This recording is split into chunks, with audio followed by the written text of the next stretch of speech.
The money in your account is lying to you.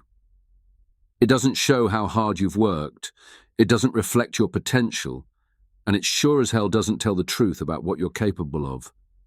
But here's the catch. You believe it. That number has become your reality. And as long as you keep trusting it, you'll stay broke in a system built to keep you small. You've been taught that money comes from hard work, sacrifice, and luck. But what if that's the very lie keeping you broke? The truth is, wealth doesn't show up because you grind harder. It shows up because you're wired to receive it, or you're not. Your nervous system, your self-image, your subconscious beliefs, they're either pulling money in or pushing it away.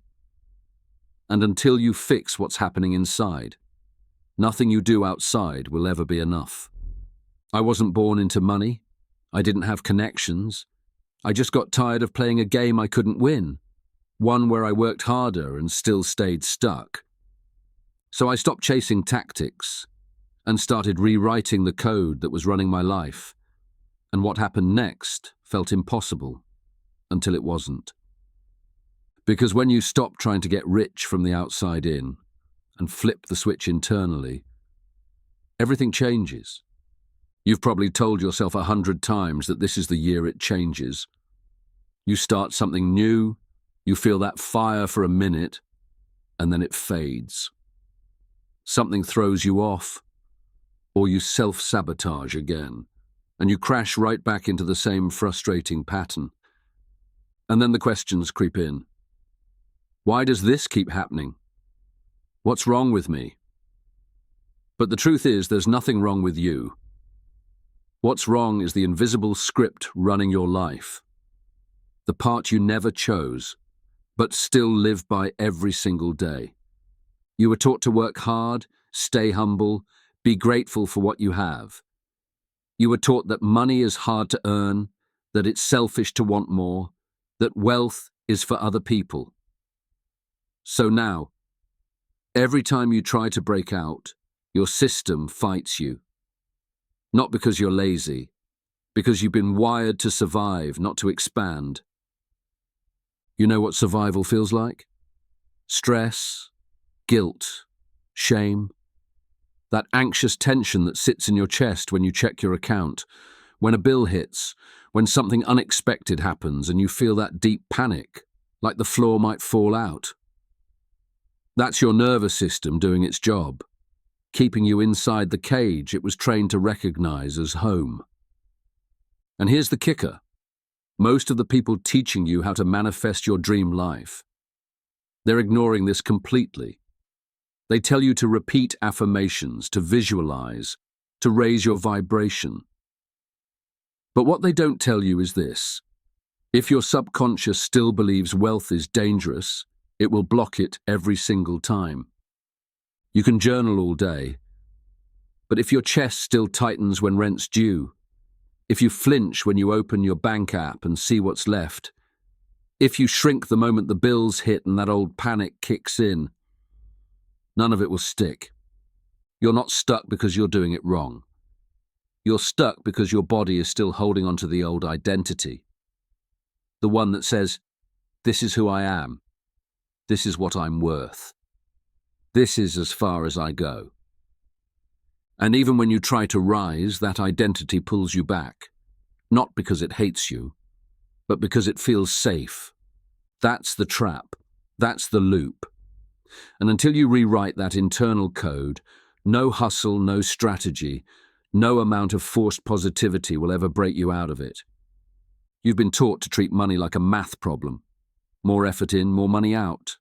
More hours, more grind, more sacrifice. But that formula breaks down fast. Because wealth isn't logical. It's energetic. It's psychological. It's biological. And if your internal system isn't aligned with it, no amount of effort will ever be enough. Here's what most people don't know. Your subconscious mind, the part of you that runs 95% of your daily behavior, doesn't care what you want. It only cares what feels familiar. So if you've spent years living in stress, fear, or survival mode, your system starts to interpret those states as safe, even if they're destroying you. Did you catch that? If not, rewind and listen again, because this is everything. Your subconscious mind doesn't care what you want. It only cares what feels familiar, because it equates familiar with safe.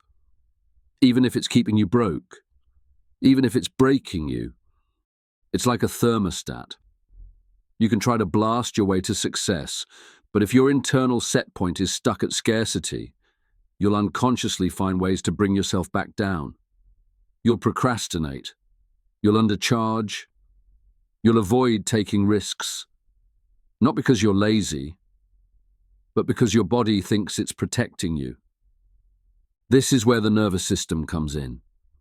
When you try to expand past your familiar financial baseline, your body doesn't feel excited. It feels threatened. Your heart rate spikes. Your gut tightens. You start doubting yourself, questioning everything, pulling back just when you're about to break through. That's not self-sabotage. That's your wiring doing exactly what it's supposed to do. And here's the thing. It's not just about beliefs. It's about how those beliefs feel in your body. You might say, "I am wealthy," but if your chest tightens when you say it, your nervous system isn't on board. You're trying to build a mansion on top of quicksand. This is why manifestation doesn't work for so many people. It's not because the principles are wrong. It's because they're skipping the part where your body has to feel safe with the life you're trying to create. You can't fake that. You can't bypass it with a vision board. But here's the good news. Your brain and body aren't fixed. They're plastic, changeable, rewritable. And when you start aligning your inner state with the version of you that already lives in abundance, when you start building new emotional baselines and conditioning your nervous system to feel safe with wealth, everything shifts. Because the moment you stop fighting for scraps and start feeling like wealth is your normal, the world starts reflecting that back to you. You've been chasing money like it's something outside of you, a finish line, a prize, a rescue plan. But the truth is, wealth doesn't come to the version of you that's still trying to earn it. It comes to the version of you who already is it. That's the shift. That's the line in the sand. You stop asking, "How do I get rich?" and start asking, "Who am I when I already am?" Because money doesn't respond to desperation. It responds to identity, to certainty, to embodiment. So let me ask you, who are you when you stop playing small? How do you walk when you stop apologizing for wanting more?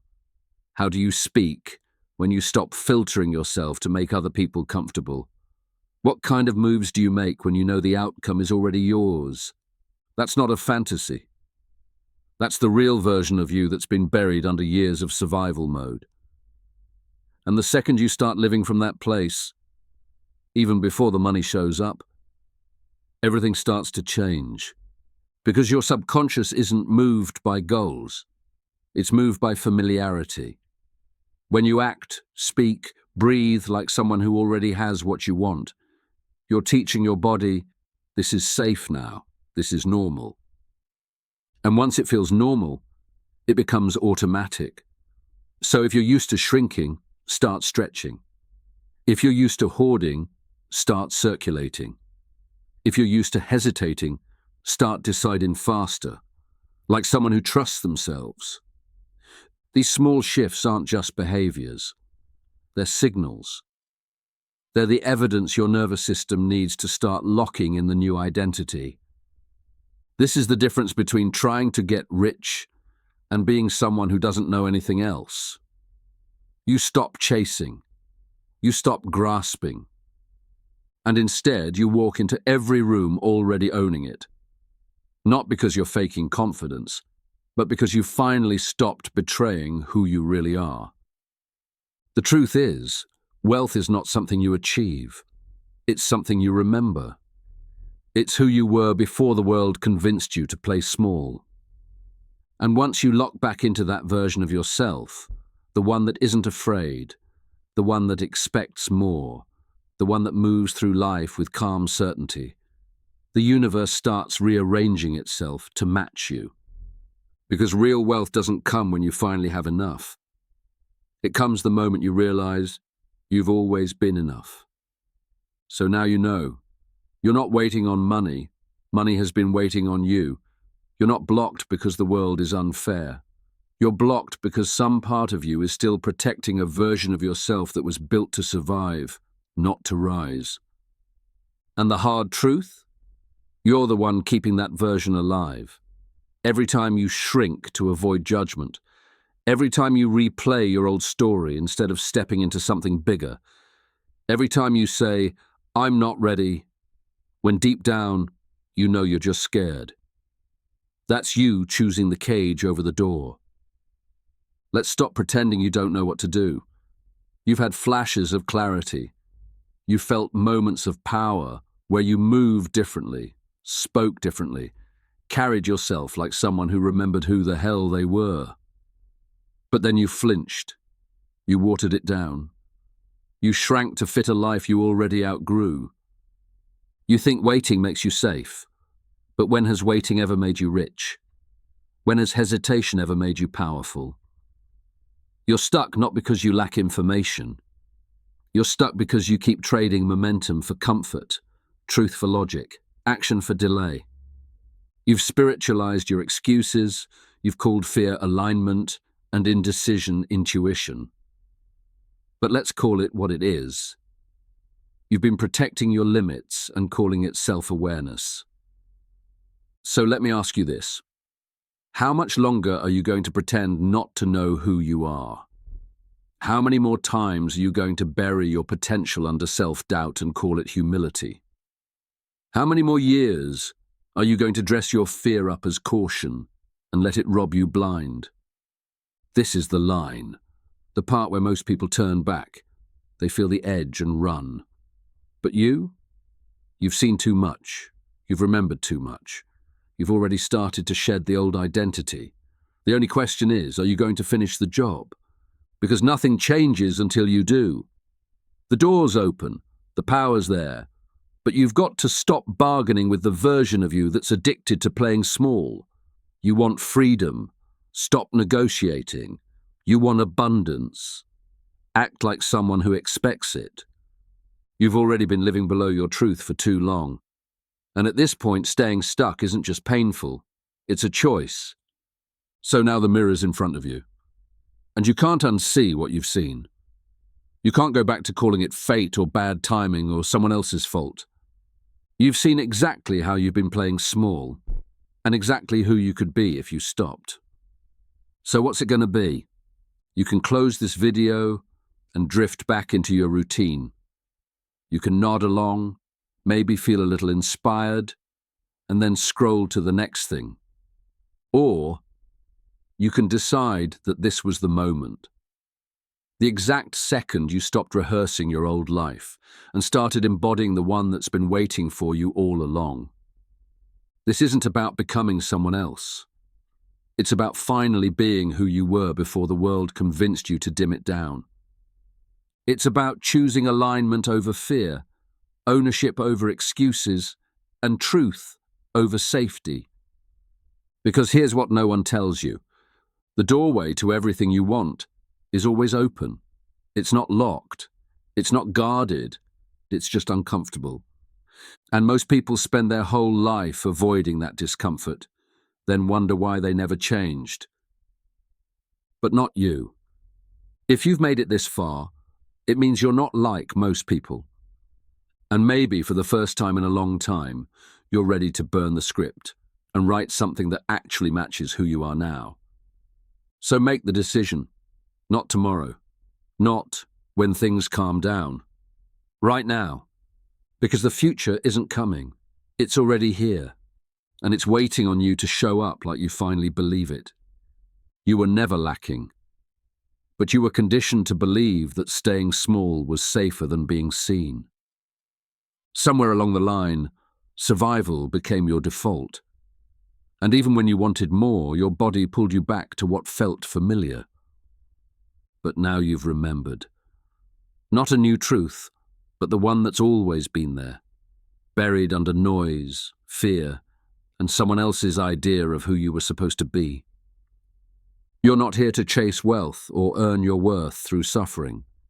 You're here to align with it, to move like someone who already knows what's theirs, to speak like someone who doesn't need validation, to show up like someone who's done waiting for permission. This isn't some motivational high. This is a warning. Because if you forget again, if you fall back asleep and return to the lie, you'll feel it immediately. The tension, the dull ache, the knowing that you've settled when you didn't have to. But if you hold this, if you carry this forward and move like it's already yours, the shift doesn't take years. It happens now. Not in theory, not in your vision board, in your nervous system, in your posture, in your presence, in the way you decide and don't look back. Because once you embody the truth of who you are, the rest of your life has no choice but to rise and match it. So, if this transmission resonated with you, consider giving it a like, not for the algorithm, but to mark the moment you remembered who you are. Subscribe if you're on this path of awakening, embodiment, and unlearning everything that kept you small. And if you're ready for more, explore the next video. Not because you need more information, but because something in you knows it's time to rise.